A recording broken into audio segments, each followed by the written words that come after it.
Когда мне говорят рядом, что я хочу мел, для меня что? В смысле, какой мел? В общем, это все сказки. Мужья, не верьте своим женам. Представляя беременность, большинство думают о ней примерно так. Вначале был какой-то испуг, страх, что может быть токсикоз, может быть недомогание. Но запахи, реакция была какая-то странная. Я не могла мыть голову шампунем, только шоколадный или кофейный. Мне хочется показать всем женщинам, что беременность – это не болезнь, что это самое время проявить себя, свои творческие таланты, способности. Некоторые девушки даже на последнем месяце беременности могут заставить мир двигаться вместе с ними. Не хочу ничего менять в своей жизни. В июле, наверное, вы слышали, проходит фестиваль «Рок Улетай». Я ездила, спокойно ездила. Нашла там как минимум 8 таких же, как я. Именно такие девушки в интересном положении решились принять участие в первом для столицы Удмуртии конкурсе «Миссис в ожидании чуда».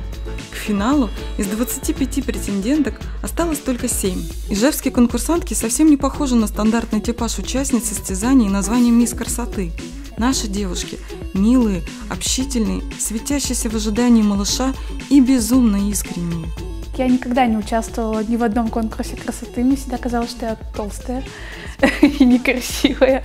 То тут я подумала, что мою толстость можно скрыть. Ну, я же беременна. И решила поучаствовать. Потом подумала, а когда я в следующий раз буду беременна?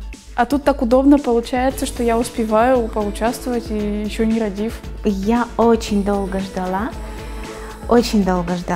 лет 15. Я просто была уверена, что он придет именно тогда, когда нужно. И торопить не надо. Для меня эта беременность очень желанна, она очень долгожданна, поэтому я очень рада, что я жду малыша. На подготовку отвели всего 3 недели. Участницы учились быть моделями. Их обучали дефиле, танцам, риторике. Участницы свято верят, беременность – это не болезнь, и все, что приносит радость маме, счастье для малыша. Главное для беременной женщины – это положительные эмоции. А те эмоции, которые мы испытываем на мастер-классах и в данный момент сейчас на репетиции танца, они приносят только положительный, мне кажется, эффект для меня и для моего малыша. Все, что доставляет радость мне, доставляет радость и ему.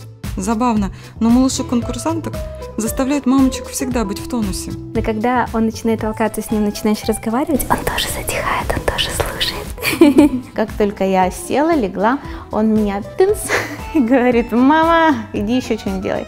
Конечно же, все конкурсантки получили разрешение у врачей, но предписаний придерживаются в основном те, для кого это первая беременность. Это долгожданный ребенок, это мой первенец, поэтому я соблюдаю все рекомендации врача, стараюсь есть побольше овощей, побольше фруктов, пить побольше воды, чем в обычной жизни. Ну и следить вообще полностью за рационом питания. Для тех же, кто вынашивает второго или даже третьего ребенка, в приоритете собственное ощущение правильности. Первая она была у меня в трясучке, правильно ли я все делаю. Сейчас я уже не считаю, что нужно все делать идеально. Я считаю, так как все идет, пусть так и идет. Самая экстремальная участница придет на финал за 2 недели до назначенного срока.